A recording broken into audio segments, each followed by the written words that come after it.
Hello, everyone. Thank you for tuning in to this Family Connections workshop for parents for Virginia Beach City Public Schools on how to create a healthy sleep routine with Dr. Strunk of Children's Hospital of Kings and Daughters, CHKD for short. My name is Jen Wen, and I am a family outreach representative with the Office of Family and Community Engagement. I will be the facilitator for today's session. We will learn tools on how to develop a healthy sleep routine and understanding more about the science of sleep so that you and your child can just have a better sleep schedule and overall feeling better the next day. Sleep is critical for the body and mind to rest and recharge. So we're going to join sleep expert Dr. Strunk for this Family Connection webinar series on the importance of sleep. Dr. Strunk will talk about the many benefits to getting enough sleep, how to overcome sleeping challenges, and steps for creating a healthy sleep routine. Dr. Strunk is a child neurologist and sleep doctor with a special interest in where these disciplines overlap. Retired after 20 years in the Navy, he has had a special understanding of the stresses families undergo in a very mobile society and in the many different families that make up our population. He is passionate about sleep and how dysfunctional sleep affects a child in the entire family. And his fellowships were in child neurology and sleep medicine.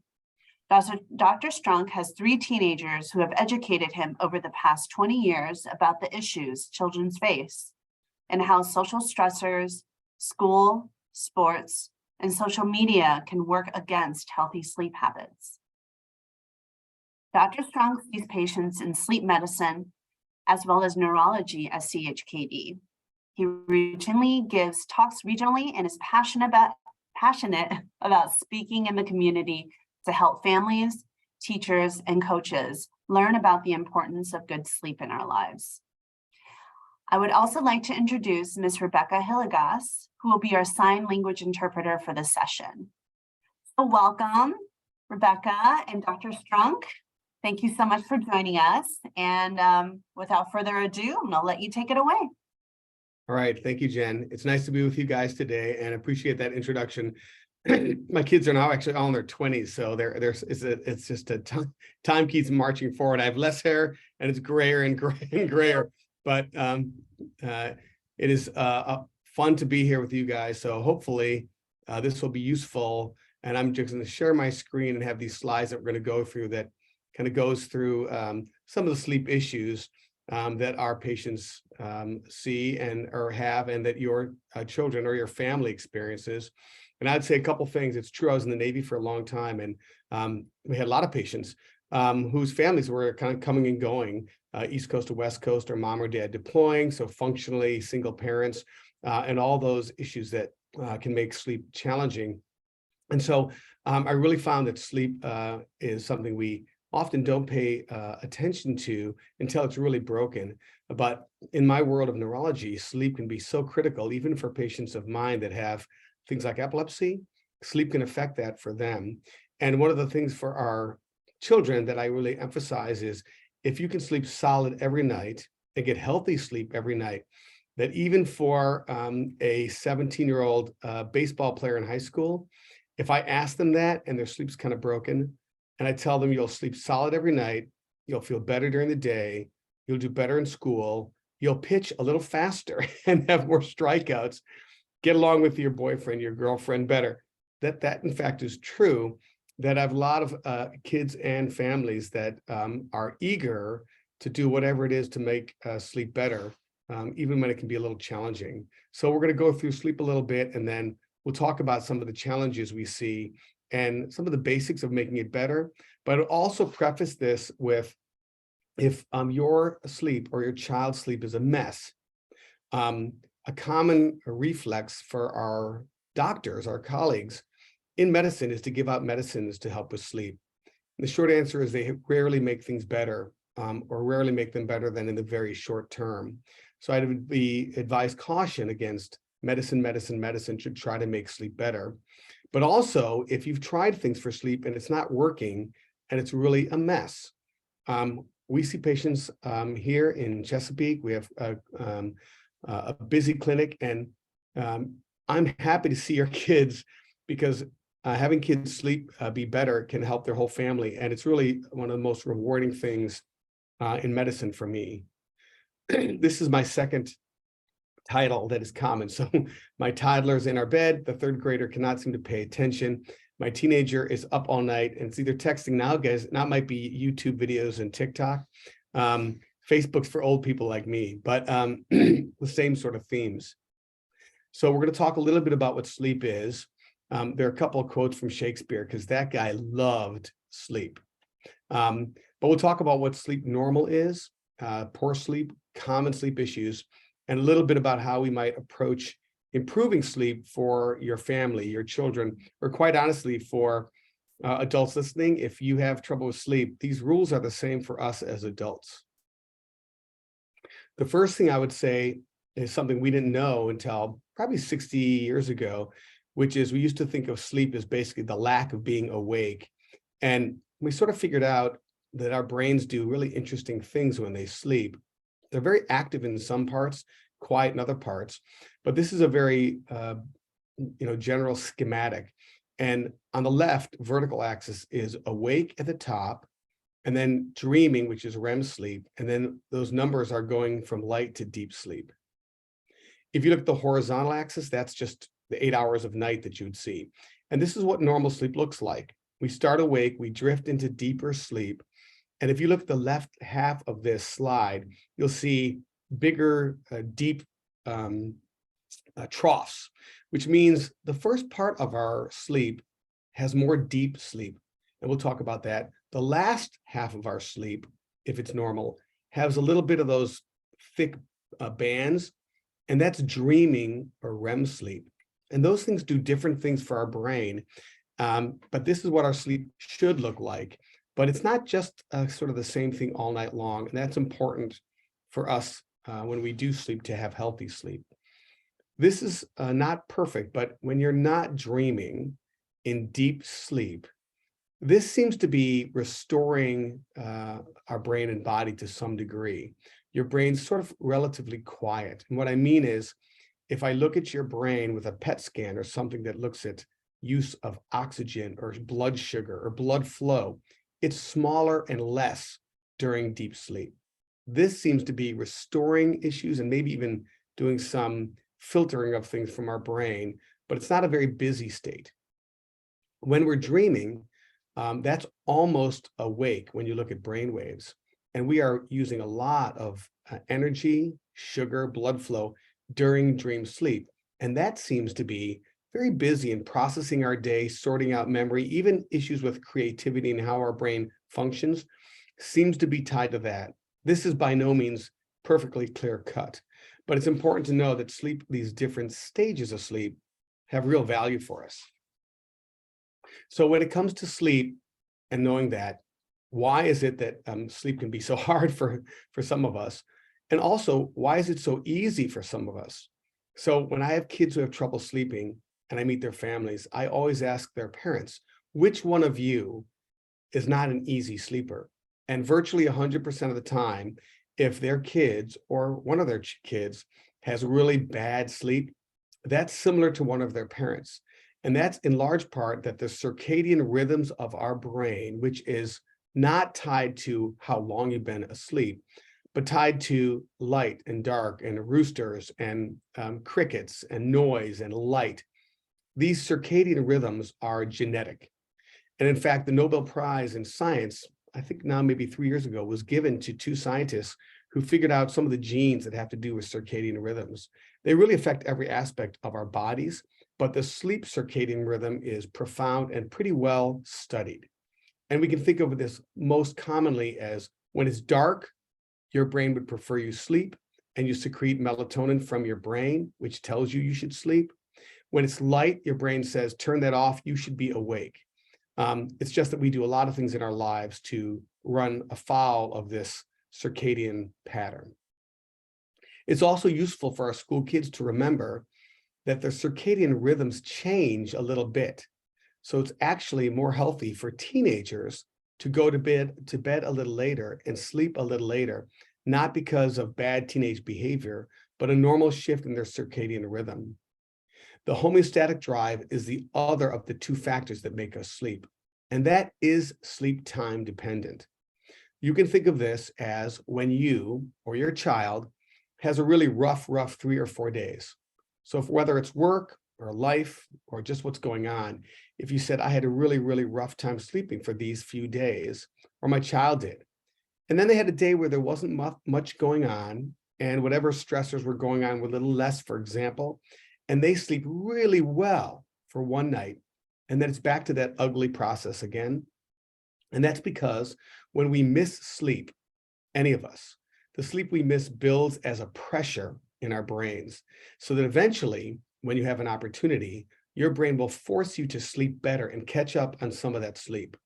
And most of us, and most of our kids, when their sleep is really a mess, they will have a pretty decent night every so often, even though the rules around their sleep may not change.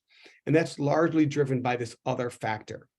It's lining these two factors up properly that helps our brain sleep better and more consistently. It's also the difference when you have weekdays and weekends that are different, and how that can change the sleep success for us. This is just a reminder, this slide, of how much sleep we all need. So if you look at the National Sleep Foundation or the American Academy of Pediatrics, for example, they have numbers of how much sleep we all need when we're born and when we grow up. And you can see adults, it's 7 to 9 hours. Teenagers is actually probably 8 to 9.5 hours. They need sometimes a little more sleep. And as you go younger and younger, those times tend to increase. But what's really important is to realize that how much sleep we need is very individual. So there are kids that I see who are very young, teenagers, who actually don't need quite as much sleep. And there are some teenagers and kids that need more sleep than other people. This is just genetics and circadian factors. But if you're trying, for example, to make sure that your 8-year-old gets 10.5 hours of sleep, but they're only sleeping 9 hours, that might be normal for your child. I don't know the answer to that for every child, but sometimes trying to have the perfect sleep time, we can lead our kids astray by shooting for numbers that aren't realistic, but that's very individual. It's one of the things we can use to try to improve sleep at night for our kids. So if we think about the youngest group of kids, our infants to our preschoolers, so kind of right before school age or preschool age for kids, some of the things that we have to realize is kids are moving from sleeping a lot more to sleeping a little less. In addition, they're putting their sleep more and more all together at night. So napping, normally, our babies do that, and you outgrow napping at a really variable time. Some kids stop napping by the time they're 1.5 years, and some kids nap until they're early grade schoolers. In my family, my oldest would stop napping when she was 15 or 18 months. She'd lay in the crib for an hour and not nap at all. And my middle daughter, she loved taking naps right up till 1st grade, when she had to give them up when she was going to school. So that's really variable. But learning to fall asleep on your own, or just having that happen, sometimes is really easy, but some kids just aren't good at it. And so you might have 2 or 3 kids, and why does this one sleep great? This one doesn't seem to sleep well at all. We're the same parents, we follow the same rules. And sometimes that's because some brains, circadian wise, just aren't very good at learning it on their own. And so we have to help them figure their way. It's also that there's more autonomy as your child becomes a toddler, and think of the terrible twos. You want to get their shoes on to get to school, and they're like, I'll do it. And you know they're going to be late or might miss the bus because they want to have ownership, but also they're more mobile. You went from a crib to a toddler bed. Now, if you wake up, you can kind of come find me and tell me, I need a drink of water, I need a story, I need a back rub. So these can exacerbate the issues when we're trying to get them to sleep together. So the biggest issues for our youngsters are easy sleeper versus not a great sleeper. Back to sleep in quotes is referencing the importance of safety, and that's really for our newborns. The risk of SIDS or sudden infant death has to do with babies' positions. We know our babies should always be going to bed 100% of the time in their crib, in their own space, on their back, not with mom in the bed, because that's a risk for sudden infant death that's really important to avoid. We have babies that are colicky. And again, as we get older into toddlers, we have kids waking up at night wanting curtain calls.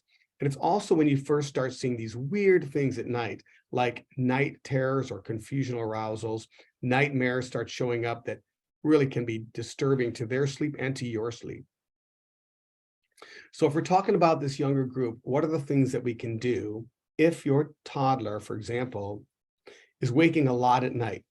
And that means establishing a routine around sleep that's very, very structured. It means that when we're going to bed, we want to not have dinner and a show. So we really want to try to have a routine around the sleep time that is calm with less light and less activity, so that as you're drifting to sleep or getting sleepy, whether you're a toddler or an older infant, that I'm going to have you into your bed or your crib as you get to sleep, but not falling asleep on the couch or in my arms or sitting in the chair with me. You want to have sleep happen in that environment. And in that environment, you want to have dim light. You don't want like stars shining across the ceiling and moving, because that's actually busy and interesting. You want sort of boring white noise. Sometimes lullabies are fine, but sometimes lullabies can be like Taylor Swift. Sometimes toddlers or children kind of dig that music. And in fact, if it's singing and a human voice, it can make you stay awake. So I often build a plan around sleep environment, sleep times that uses circadian factors and overall sleep time to push sleep into a smaller window with a schedule. And when we do that consistently every day, our infants, toddlers will fall asleep and sleep in their own bed or their own crib more consistently through the night. And as they get to that toddler age, we can also help eliminate the waking at night. And that might be tied to how sleep happens during the day. For example, a 4-year-old who's taking a nap for an hour and a half, we might say, let's try to skip the nap and just work on sleep at night. And in fact, that hour or hour and a half of sleep during the day, they'll stick it in the middle of the night and not wake up. And how we build that is a plan that I have that I use over and over. You'll see I have a slide here that goes over that for older kids, and I have a version for younger kids. It's not really easy to just look at that handout and do it, but it's a handout that I've included that if somebody wanted that to use and wanted to walk through how to go over that for them, for their school, for their family, for their church, for their club, for their parenting group, be easy to do that. And someone give me a call. I'd happily walk through that because it's really effective. But an example for this would be for that toddler might be instead of going to bed 7 or 7:30, it's 8 or 8:30 with the same wake time. The goal being, I want to push sleep into a smaller window briefly to force your brain to sleep better. But that timing is very individual for all of us, and it might be very different for your kids. That schedule I use is written out and literally taped to the fridge and taped to the bathroom where you're going to get ready for bed. It's really building this plan. This is what we're going to do for sleep consistently, so you can fall asleep and sleep all night in your space. If you're waking up at night, how do you help a child go back to sleep in the middle of the night? There's a Ferber method, which was made popular by Dr. Ferber years ago. There's crying it out. And neither of these really work well unless you have a comprehensive plan. How do I address when my child wakes to help them not just be afraid or scared or angry, and help them find their way back to sleep? And I would tell you that there is a good way to build this plan that allows you to intervene to help avoid the most raucous, difficult middle of the night episodes and help your child find their way back to sleep reliably. And it really means I'm going to catch you when you're awake before you get upset. I'm going to help return you to your environment. And I'm going to help have a plan on how you fall back asleep. And some of this for my patients, I literally have patients sleeping in a comfy chair outside their child's bedroom for 5 nights, all night long. So we can sort of intervene and return them to bed and being very structured. And just doing that, along with some of the circadian factors, is about 90% of establishing solid sleep all night. So when they wake up, snacks, drinks, all these issues, these are not good things in the middle of the night. Once you're a toddler older, you shouldn't need a drink or a snack in the middle of the night. We don't want to have busy time. We want to sort of help you go back to sleep reliably. And again, we have a plan on how to do that I walk through with parents to help them. This is a short list of many of the curtain call things that happen in the middle of the night. And we want to make sure that we're doing everything to avoid this being a consistent thing at night. And of course, this is not terribly easy. It requires that parents have a plan. And often I tell parents, you have to tell me what's going on for your child's schedule. If you have soccer practice and a birthday party coming up or SOLs, you probably don't want to take 2 weeks and do this plan right then. We have to know that it's going to be a buy-in by parents to be consistent so that they can make that work for them. This is that handout, and it's very complicated looking at this, but it's really straightforward. And I use this plan for kids, toddlers, grade school kids, teenagers all the time. If we move to the grade schooler, I would say the rules around sleep are the same, trying to have consistent sleep, but now they're often going to a sleepover. They have bigger activities after school. Their day may be longer. They're also very, very into rules, right? So grade schoolers, the rules are very important. That can be really helpful, but they're also becoming more independent. One of the things to pay attention to in this age group, it's the most common time I see sleep apnea in kids, which is only 3 or 4% of kids. But if your child habitually sleeps most of the night, that's less than 10% of kids this age. About half of them, they probably have sleep apnea. And seeing me or one of our sleep folks and sorting that out can really be important to help their sleep be better. It can also be tied to bedwetting. It can be tied to ADHD, behavior, their emotional happiness and function at school.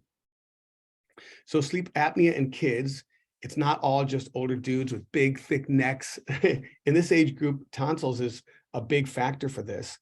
And we have lots of standards we've looked at that establish that, in fact, if you're a habitual snorer as a kid, getting a sleep study and seeing what's happening with your brain and your airway is important because it can be tied to just poor sleep and also attention, focus, and how you do in school. Some kids, you see this sort of face, sort of that little fish mouth to their face, this long, narrow appearance. That's often seen with big adenoids, which kind of live behind our face here, which also cause obstruction and sleep apnea. This is just a picture of big old tonsils and how we grade them. And the guideline for this is if you have a concern about this, getting a sleep study is the gold standard. That does not mean we do sleep studies in every child that does this, but we have to sort out who deserves it, who deserves to see the ENT surgeon, who deserves a sleep study. How do we decide whether you have sleep apnea and it matters? This is a short list of articles of ADHD, attention, focus, and how it's tied to sleep apnea and fragmented sleep. And the data there is really strong. This is just comparing ADHD and poor sleep, and you can see obviously there's a lot of similarities. I mentioned nightmares, but there are a lot of weird things that our kids do once they get to this age at night that can be sort of frightening, sleepwalking or night terrors. And I would tell you most of those are benign, but having sleep apnea, other things can make them worse. And so if your child has weird things out of sleep, it's another reason we might want to fix their sleep or address sleep apnea concerns. Night terrors can be really bizarre. And these are kids who go to bed, they're sleeping, and typically there's a time for this. Parents will say he goes to bed at 8:30, and around 10:30 or 11, if it happens, this is when it's going to happen. They may sit up, they may walk or run, they may look terrified and scared, and it looks like they're having a nightmare. But it's important to know when kids do these events, they're not dreaming. They're actually deeply asleep and awake at the same time. So much like sleepwalking, it's safety. I just want to leave you alone or turn you around, get you back to your bed. Try not to wake you up because it might make the episode longer. But it can be very bizarre and it can be tied to other sleep disorders. So something to pay attention to. And you come see me if it's a big issue. Teenagers. So all teenagers, I'll tell you, sleep has become a bigger and bigger part of my practice because our teenagers are busier and busier. Also, the fact is about a dozen years ago, this thing called the iPhone came out. And I'll tell you that our social media, these devices, really changed our lives for our kids and our adults. And so being off a device is hard to do. And often using a device because I'm writing a term paper late at night is also not a rare scenario. So it's really important for our teenagers that we have to realize with their lives and their brains, things are changing. Driving and technology, there are issues here that are important about safety as well. So staying up later and later and later and having trouble sleeping, sort of binge sleeping on the weekends. We talked about the multitaskers. It's important to realize these contribute to fragmented sleep and function in our teenagers. And our brains don't really change on the weekends. So when our sleep schedule changes dramatically, it can affect how we function. So you might start the day Monday after sleeping for the weekend longer and feel pretty good. But because of life and work and soccer practice and being on technology, you're up late and you're getting 6 hours of sleep, 5 hours of sleep. By the time you get to Wednesday or Thursday, you're kind of a mess. And then it's rinse and repeat Friday night and then for the weekend. And that's not really healthy for our children's academic success or their brains. So it's important also to realize for our teenagers, what's very interesting is what we know is your circadian rhythm that we talked about actually shifts later. It's normal for teenagers to want to go to bed at 10:30 or 11 and get up at 7:30 or 8. And that's actually normal biologically. So when we start school early, we're actually fighting against the normal circadian rhythms of our brains as teenagers. And this will shift back when you're an adult. It's an interesting phenomenon. But school start times are really different. In our Tidewater area, some high schools start later, 8:40, 8:45. Some start early, 7:15, 7:20. And there's good data that starting school earlier for a teenager leads to more failure in school, more car accidents, more mood disorders, more absenteeism, poor grades, increased substance abuse. So there are a lot of consequences of this that are a challenge. And it means for our society, we have to decide, how do we adjust this? How do we make it better when we have busy lives, babysitting kids, jobs, sports, school buses that have to run? There are a lot of factors that go into this. But the answer is, if possible, our teenagers should be starting school later and sleeping a little later. And that can lead to poor sleep when their schedules are sort of crazy. And of course, we have caffeine, stimulants for ADHD or stimulants that people use that can interfere with sleep or make sleep harder or be a binge habit to treat our sleep when it's fragmented. So much like my younger kids, I have a written plan, and that one that I showed earlier is actually more tailored to teenagers, which talks about having a slightly smaller sleep window over 2 weeks, avoiding naps, building a detailed structure around turning technology off and having habits around sleep. I walk through this step by step with my teenagers when I see them. And most of my teenagers, when they see me, are happy to do this. They would really prefer to sleep solid at night, not be up at night, feel better during the day, do better in school, better in soccer, and get along with their parents and their friends better, which is really the consequence of better sleep. So we talk about minimizing caffeine or when we use it, avoiding nicotine. Vaping is very popular right now. And so we're trying to avoid these things that are negative for our brains, for sleep.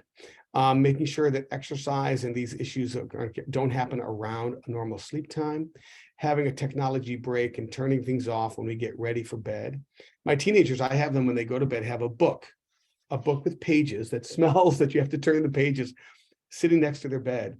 So when they wake, they can look at that. And we make sure that they don't have any clocks, alarm clocks, cell phones, where they can see the time.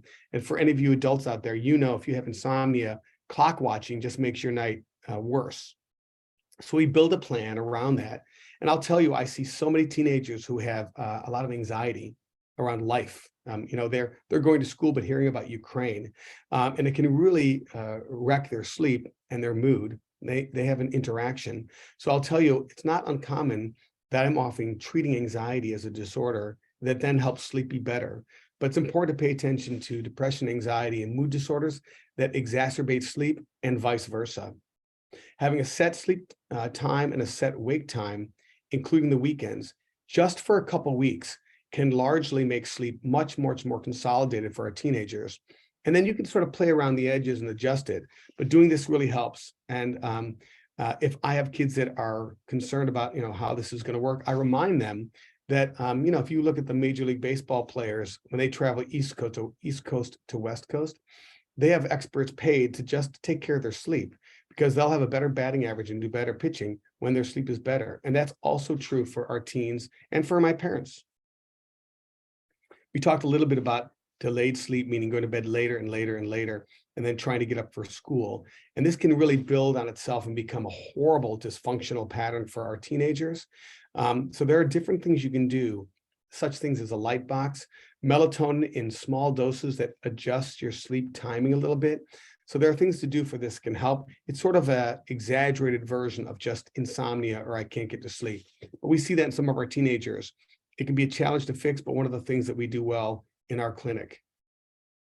The last thing I wanted to mention around sleep is something that I've ended up doing more research in and becoming an expert in. And it's something that always surprises me that it can be exist for a long time for patients, teenagers, and even parents of my patients for years without being recognized. And I think it's because we're used to everybody in America staying up late and having some degree of insomnia and being kind of tired during the day. But true hypersomnia, meaning I'm doing a good job with my sleep, I'm getting my 8 hours, and yet I'm so sleepy every day that if I'm not talking to you and I'm sitting in class and it's boring, or I get in the car and I'm not on a device, I fall asleep during the daytime regularly, even though I slept pretty decent at night, and it's gotten worse over time. This is a disorder called narcolepsy that happens about 1 in every 2,000 people, but that means there's a couple of them in every school in Tidewater, and it can really wreck your mood, wreck your school, your social activities. So something that I have a particular interest in, I just wanted to mention. There's this sleepiness scale. You could print this online if you wanted to. It's 8 questions that you answer 0 to 3. Would you start to doze in any of these situations? So if you're watching TV, but it's kind of boring and you're sitting there, would you start to doze during the daytime or in the evening? And then you can score it. And if that score is 12, 14, 15 or higher, that's a patient that I'm often saying, come see me, because this disorder might be something that you have, even though it's fairly rare, and treating it can sort of be life-giving for our patients. These patients are very sleepy despite reasonable sleep, and they have weird things that happen around sleep, vivid, lifelike dreams, hallucinatory events before they fall asleep. They'll take a nap for 20 minutes and have a vivid dream in a short nap. They have these episodes where they can wake and see their room and feel awake but unable to move, called sleep paralysis. Can be kind of terrifying. It's been on a few Netflix shows, a couple episodes I've seen it. So some people are aware of this as a thing. They have a thing called cataplexy sometimes, which is when they have intense emotion, laughing very hard. While laughing, they'll physically start to become weak. And this is a disorder that we test for and treat that can be really remarkable. I'll mention a couple things about safety driving, only because it's really important that we're paying attention to this in our teenagers. So about half of all adolescents who drive say, I've been driving when I was drowsy. And in adolescence, nodding off or falling asleep is significant. 27% of these patients who nodded off said, I had an accident or almost had an accident. So in our very busy lives with our children, driving can be very dangerous. 4 seconds of not paying attention could be a car accident, much like texting while driving, it can be very dangerous.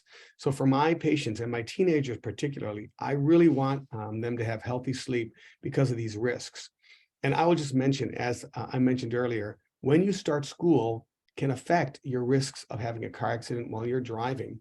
And this is a study done years ago that was one of the studies that helped the American Academy of Pediatrics come out with a statement saying, our teenagers should go to bed later and start school later because of the risks of having serious things like car accidents, in addition to what we talked about as far as their success in school, mood disorders.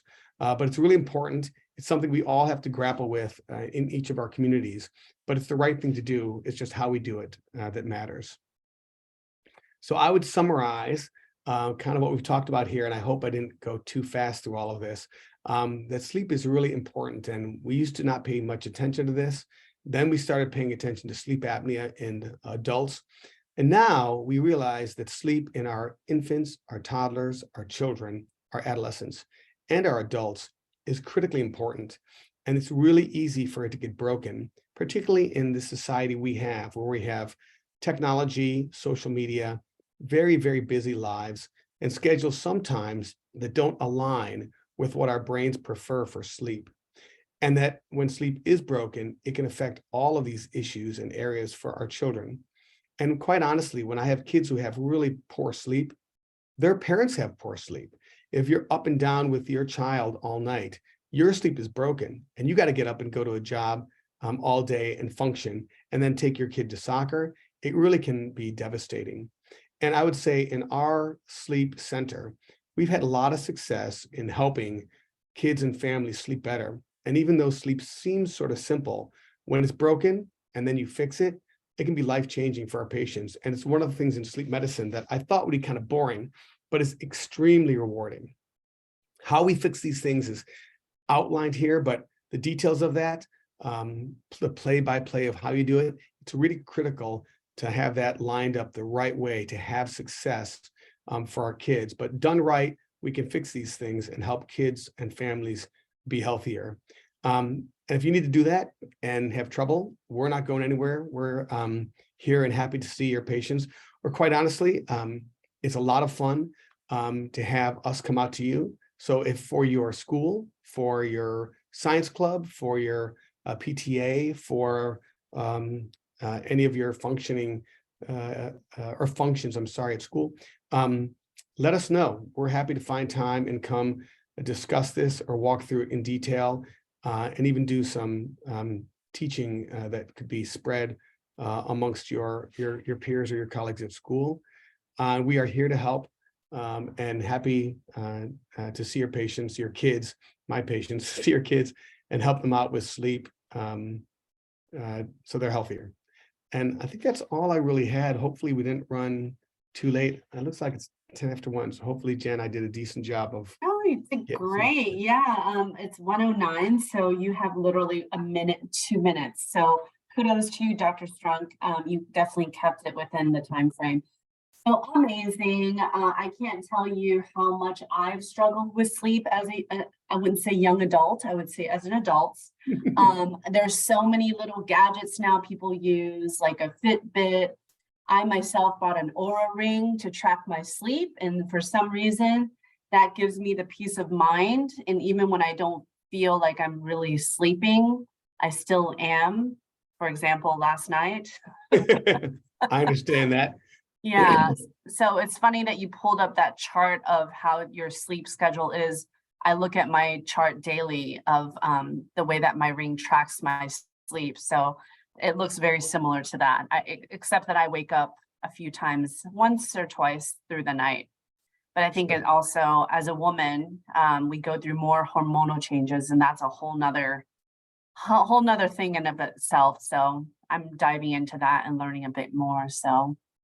Yeah, I think you're exactly right. There are a lot of things that affect kind of our sleep, and the Fitbits, the Auras, they are good and bad. They're bad in that if you become tied to them, you can kind of become more anxious because your Fitbit's telling you about sleep and REM and dreaming, and they're not really very good at that. Now, what they are pretty good at is estimating overall sleep time. So if your Oura or your Fitbit says you got 6 hours or 8 hours, they tend to underestimate it a little bit, but they're not bad. So those are useful. And the other part that they can be very useful is what you just said. If I have insomnia and I have trouble falling asleep and staying asleep, it makes me anxious and frustrated. And then going to your bedroom is like a battleground. So instead of being like, I can't wait to go to sleep, you're like, why even climb into bed tonight? Because I know what's going to happen. And that becomes sort of a self-fulfilling prophecy. And fear, anxiety, worry about sleep is about a third of the problem. If you can feel comfortable that I know that I'll have decent sleep tonight because of whatever I have done, that alone makes your sleep better. And having a Fitbit or something that reassures you when you look at it, I did okay, helps you with the next night to go, it's not always perfect, but I know it will be okay. And that itself can also be very self-fulfilling or reassuring. So they certainly have a place in our sleep that can be useful. Technology more often I think of as phones and tablets, and that unfortunately is typically not so healthy because it's really, really hard for us to turn off from those devices. But having that plan to turn it off and have a schedule for your sleep is really, really important for kids and adults. So for you, I think that I'm glad that seems like for you, it's a piece that has helped you be less anxious about sleep. And that is really, really healthy. Thank you. Yeah, like I said, when I started experiencing insomnia, like you were saying in your slide, I found a therapist and working through that, and also I listened to some science-based podcasts that helped me. Dr. Huberman, like go look at light, get the you know, the light to go into your pupils to get the circadian rhythm going. So yeah, I've learned a lot. And I think that's the whole thing, right? Like you can see it as a negative, or you can take it as a chance to learn more. Yeah, So I think it can be a journey. I think it's hard to say this is a journey and let's learn about this when your 2-year-old and your 5-year-old are up all night. It's really frustrating. yeah, So I I think can imagine. for a lot of our parents, or for a teenager who's kind of struggling at school and their sleep's a mess, they're like, how do we make this better? But the rules of sleep for all 8 billion of us are about the same. Yeah, And if we can put those together consistently for a fairly short window, you can really make sleep better. And that's what I do for a lot of my patients. We walk through that and they tell me what they're doing. I tell them what they're doing that is great and what's not great. And we make a plan. And when you do that, you can improve sleep. And then if you do that and it's been a while, you're like, man, I was sleeping pretty good. And now we had summer and then we went on vacation and now it's broken. I'm like, hey, pull out that plan, pull the plan out, tape it to the fridge and do it again for 2 weeks. And you will improve your sleep again. And it's really true that brains and sleep are very different. Some people sleep's really easy. Some people it's not. And most people that have insomnia and have struggles with sleep, they've always had some of those issues. And most people who are really easy sleepers have always been easy sleepers unless something breaks it. So yeah, it's really, really true. It's kind of how your brains is made that has to do with how that sleep is. But there are a lot of straightforward things you can do to make sleep better for your brain, for your kids, for you. And when we do that, it can make a big difference. yes, sir. Thank you so much again for your time, Dr. Strong. Like to thank you for your time, expertise, and all these great responses and a great slideshow. I would also like to thank Ms. Rebecca Hillegas for her time. And a big thank you to the Virginia Beach City Public School community for taking the time to be here with us virtually. And as a reminder, these sessions are recorded and housed and will be available on vbschools.com. So again, thank you so much. And this is such invaluable information. And we hope to see you soon again for another seminar sometime. All right. Thank Thanks, you. y'all. Have a great day.